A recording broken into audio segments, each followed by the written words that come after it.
Hey Mark, welcome. Interesting week in rugby last week and another interesting week this week.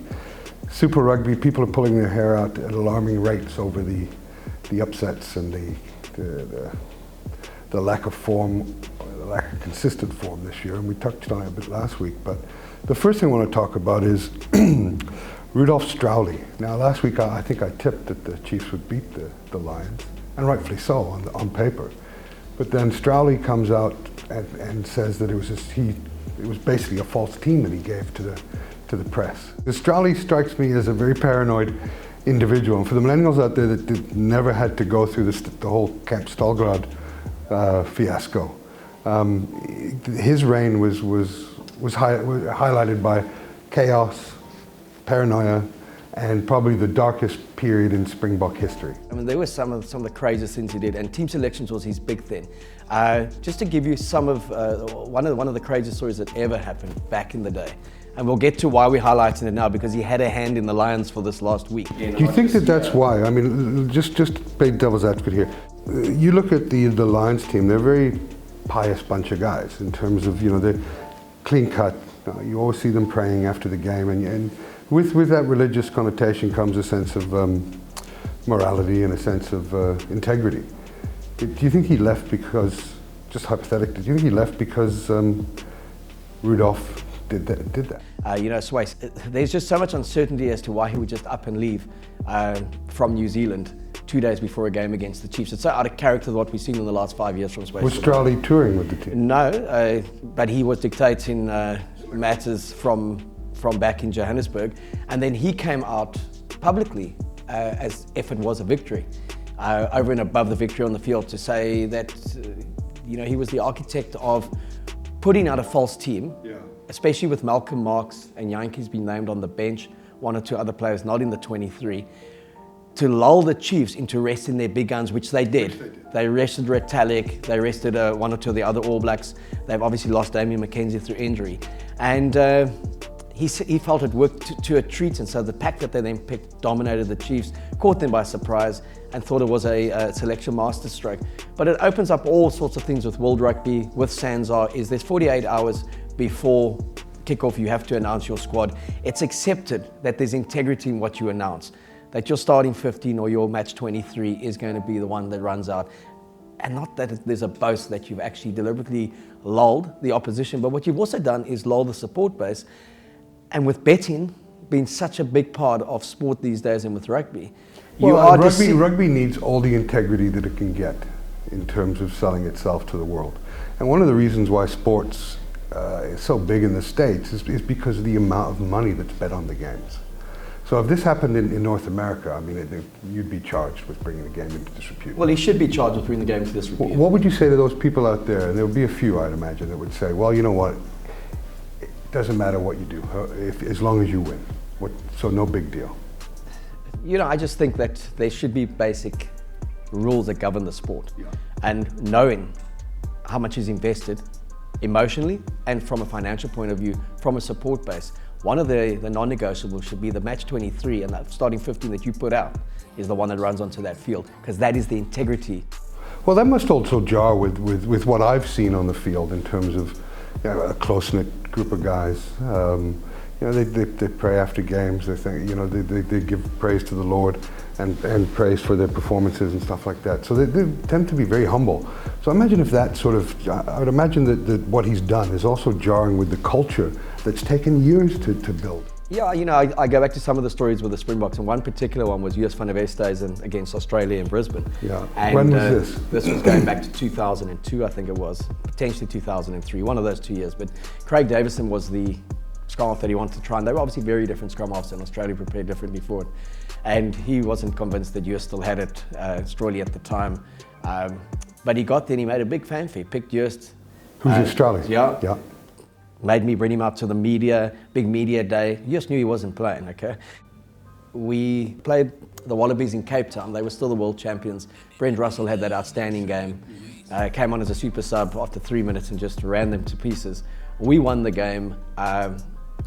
We were supposed to be based in Cape Town for that week and then go up to Pretoria to play the All Blacks, who were lying at Mshlanga Rocks, laying in wait for the Springboks. Sunday morning, we were on a chartered flight to Durban. We were going to prepare in Durban, not in Cape Town, because he didn't want the families here. But families had paid to come and be here with the players because they've been on tour for 3 weeks. When we got there, he announced the 15 that would be playing. He said the substitutes would be announced later in the week. He then had 20 players flown up, and they played against the Sharks in a full contact 60-minute game on the Wednesday that no one knew about at Durban University. No one was aware that there were 30 players in Durban. He then announced the 6 reserves on the Friday morning that would be in the match 22. On the Friday morning, we flew to Johannesburg. We never went to the Monte Casino where we stayed. We went out into the bush somewhere, and the players stayed there. They didn't have their kit. They were in beds that were too small for them. And his whole thing was he had to take them out of their comfort zone that week. And we lost 52-16, okay? Yeah. He took them out of their comfort zone. He's a madman. And he's been renowned for false teams, just doing the outrage when it comes to selection. So he's done particularly well as a CEO at the Lions, and I think that's more where his role is. But the moment you get to team selections and everyday rugby business, his paranoia knows no limits, and he thinks everyone's out to get you, and the world's out to get the team, and you want to say to him at times like, no one even knows we're here. You know, he would have things like, there was 3 bomb attempts at the Chris Berger Foundation thing, but fortunately his security guy has saved it. So I'd say to him, in 20 years we've never had a bomb threat, but now your head of security has marched all the players out of here and saved it because they've defused the 3 bombs. So now there's 7 security guys next week. Don't you think that's job creation that's going on around here? So some of the most bizarre things. So what happened this week, and I mean we go back 15, 16 years for that. When I saw this changing of teams, Swayze the Brain coming home, my first thought was, Rudolf Stroyle is back, okay? And he came up publicly and said it's great masterstroke. So I just think it stinks, and it's just not a part of the game. It's a bad blight on the Lions organization. To me, it just doesn't speak to any ethos in the game. And I believe the New Zealand press is running some stories today about bad taste. Is it in the spirit of the game? I think he should be charged.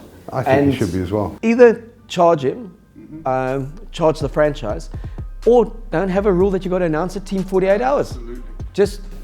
But that rule, I mean, the thing is, you're only going to get away with that once. You're only going to fall for Strowley's trick once, aren't you? Yeah, and it's also, that once also just, it breaks down so much for what that team has built up over the last 3 years. Being the most popular team in South Africa, one of the most popular abroad because of how they played, their competitors, the brand building, and then you start these shenanigans again. Well, who are the Lions? Who's the superhero for the Lions? Like, is it Spider-Man? Yeah. Spider-Man would never do that. Although he did wear a mask. Yeah, but he would never not. Yeah. You know, Spider-Man. But an interesting game because they were 20-0 up. I don't think the Chiefs knew what hit them with that forward pack.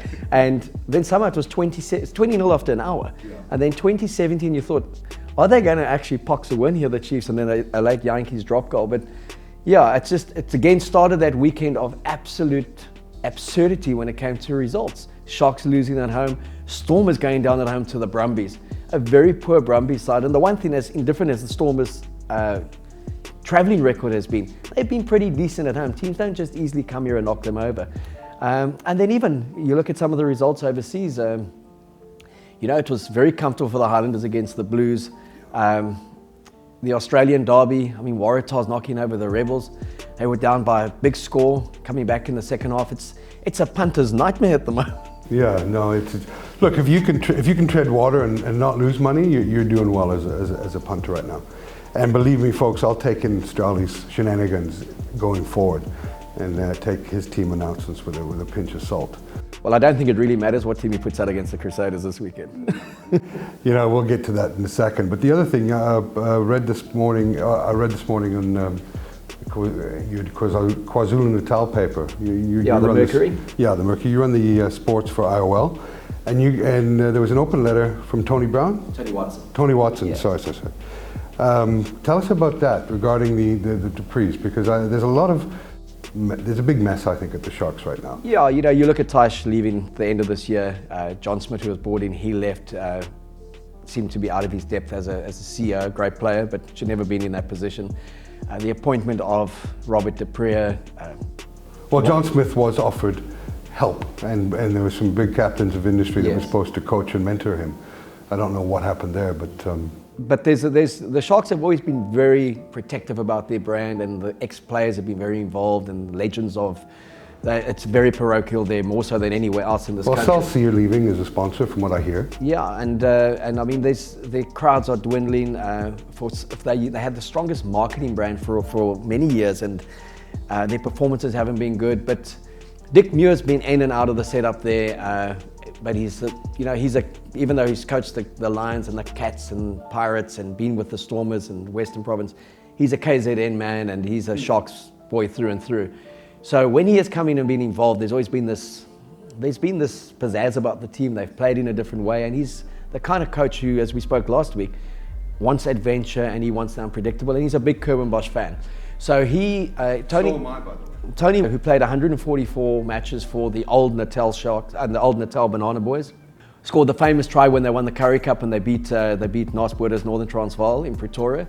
128 games in succession on the wing. So he has a lot of gravitas with the old guard and a lot of integrity in the way he speaks and that. He just said enough's enough. He wrote an open letter to us, asked if we would publish it. We published it in the Mercury. What's the nuts and bolts of that? The nuts and bolts, he just said coaches must go.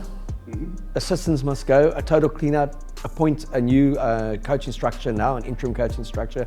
The board must have a serious look at themselves, so they must go.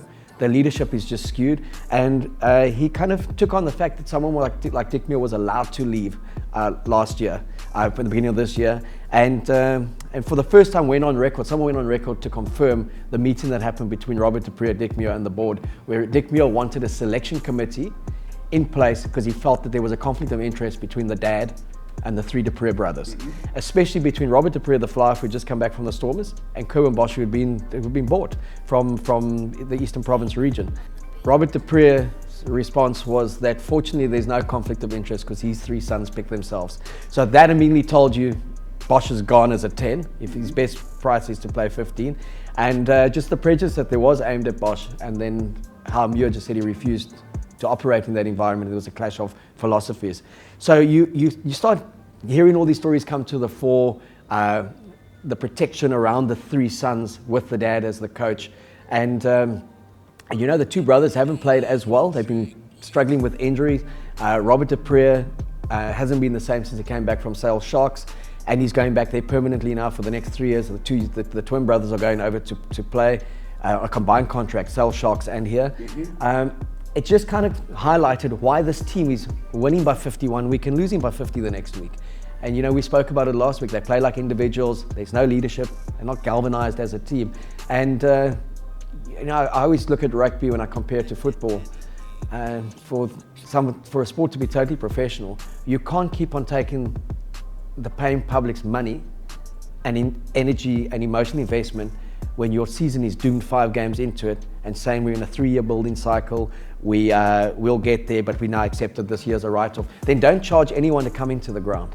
Well, if you look at Ackerman, he was accused of something similar, wasn't he, with one son. So you can imagine 3 sons. I mean, what that does, I've never played on a team with that sort of thing, but I know guys that have.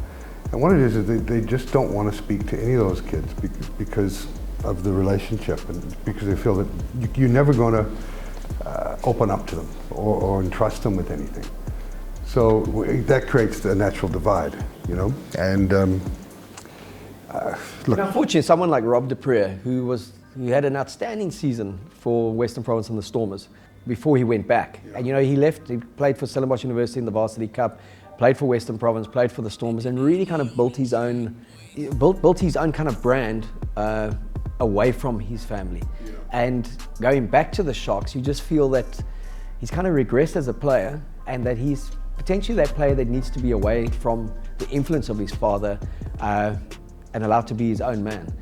Because I think it's unfair on him also that he would be, there was a time he was playing well, that he's only been picked because his dad's the coach.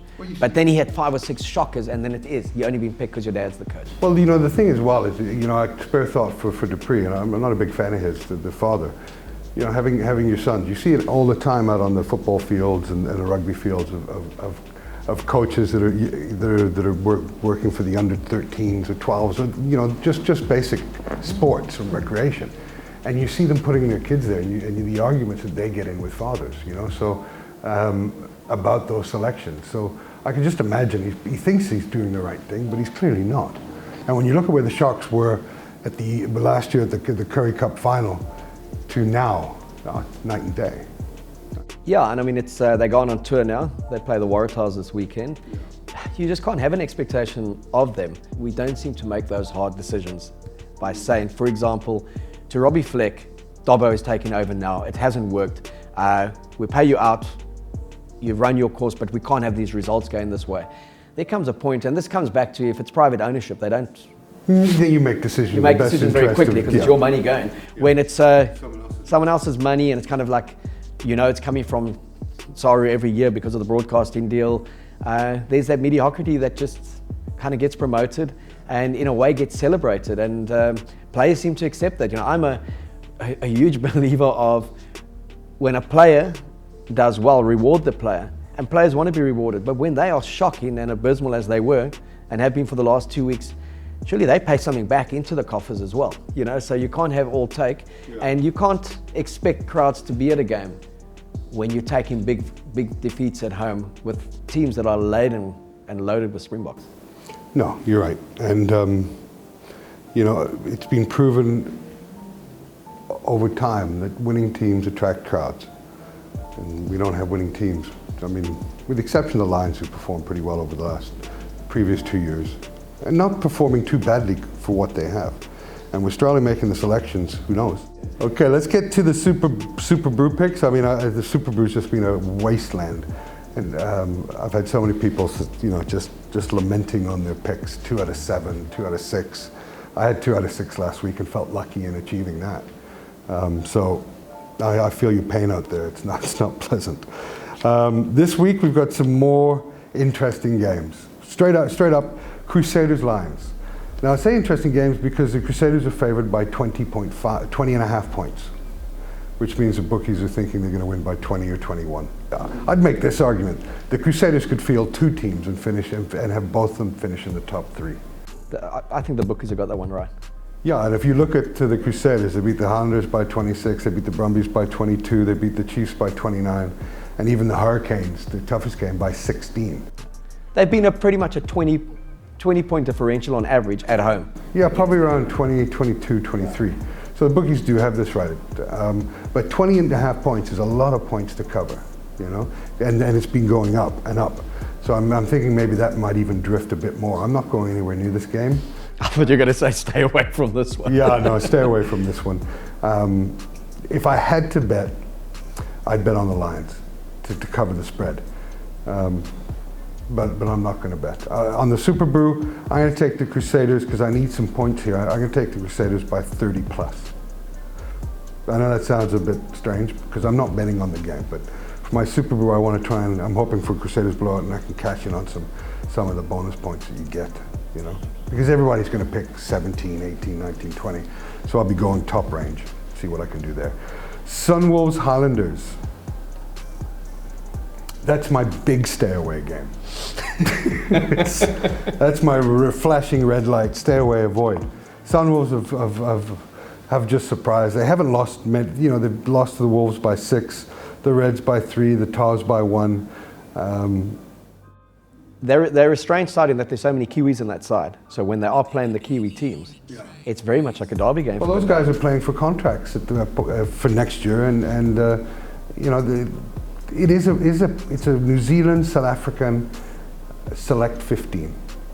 And I mean, they were competitive against the Hurricanes for a good part of 70 minutes, you know, to lose that by, you know, by 7 points in the end, where a year ago the Hurricanes put 86 points past the... Yeah, and the Highlanders have been a team... Past the original Sunwolves, the Japanese Sunwolves. And the Highlanders, who were my choice to win the league this year, are proving to be the worst performing team, just ahead of the Chiefs in the New Zealand Conference. So this could be a close game, and I'm not going to go anywhere near it.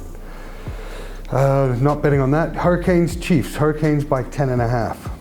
I think that's a good call. and that game's in Wellington. And the Chiefs, they've lost a lot with Damian McKenzie. The Canes, I mean, they got good enough players to win this one comfortably. Yeah, my concern here for bettors is, you look at the last 7 or 8 games, 0 points, 9, 4, 12, 3, 12, 1. They're all tight, so no one runs away with it. So I am going to have a little punt on this one. I'm going to put 1,000 rand down that I'm going to give the Chiefs plus 10.5 points, and believe that the Chiefs will cover that spread. I know they're missing McKenzie, but based on history and based on the turbulent nature of the Super Rugby this year, on anybody can beat anybody on a given day, I'm going to take the Chiefs with plus 10.5 for 1,000. It pays back 1,900. Then we have the Waratahs and the Sharks. Minus 7.5 points, favoring the Waratahs. For a team that's also been inconsistent, that's a lot of points. The Sharks do tend to play better away from home, and the Waratahs have also been a side. They got their win against the Crusaders, and I think a lot of that had to do with what happened in the build-up to that with the mosque attack. But we wrote them off last week saying, in the sense, the Rebels should win. You said it would be a point in the game, so you also felt it could go either way. I think this is a game that would be a 1 score either way. No, I think that the Sharks will cover the spread. I would say Waratahs by 3, but not with any conviction. And people say, well, you're not really betting much. A lot of the times, not betting much, you make as much money as you do by not losing it, obviously. So, when things are this turbulent, you don't have to bet on every game, guys. It's the reason I show a profit every year is because I don't bet on every single game or chase money. I pick and choose the games that I want. And the next 2 games, I do believe, offer some great betting prospects. The Stormers versus the Bulls. The Bulls, you can get better than even odds, 23-20. Stormers are 8-10. So the Stormers are favored by minus 1.5. I just don't know how the Stormers are going to overturn the huge loss that they took in Pretoria. You've got a great Bulls team, a strong Bulls team. If they're not going to beat them now, I think the last year they beat them. Peter de Villiers was the coach of the Springboks. 2011. Yeah. Dwayne Vermeulen was playing for Western Province. And I just see that the Bulls have got a better team. They're just a much better team than the Stormers. Yeah, I also think they're a better side. They're a more cohesive unit. I think their spine is better, and they've obviously got a 10 that is the key to how they're playing. And Pollard has played well this season. I just never know what to make of the Stormers. No, and the Stormers, Western Province played them last year in the Currie Cup semi-final, and were lucky to win. And I think that after putting 40 past them in the league in Pretoria. Yeah, the Bulls will win this game, and I'm going to put 2,000 rand to win 4,300 rand back. That the Bulls will win, and I think they're going to win comfortably. Sorry, Stormers fans, and some of the Bulls fans will be saying, "Oh God, he's bet on the Bulls." Yeah, that joke gets a bit old, guys. I've got to bet on what I see. Bulls will win this game. The bet for me though is Jaguars versus Brumbies. Jaguars favored by only 4.5 against a Brumbies side. Minus 4.5. I think the Jaguars are going to win by 10 or more. I'm putting 3,000 rand down there to win 5,700 rand back. For me, I don't see any other outcome here. The Jaguars playing at home, they're a different team playing at home. I can't see them losing this game. So that's how. So go over that again. I'm the Crusaders by 30 in my Super Brew.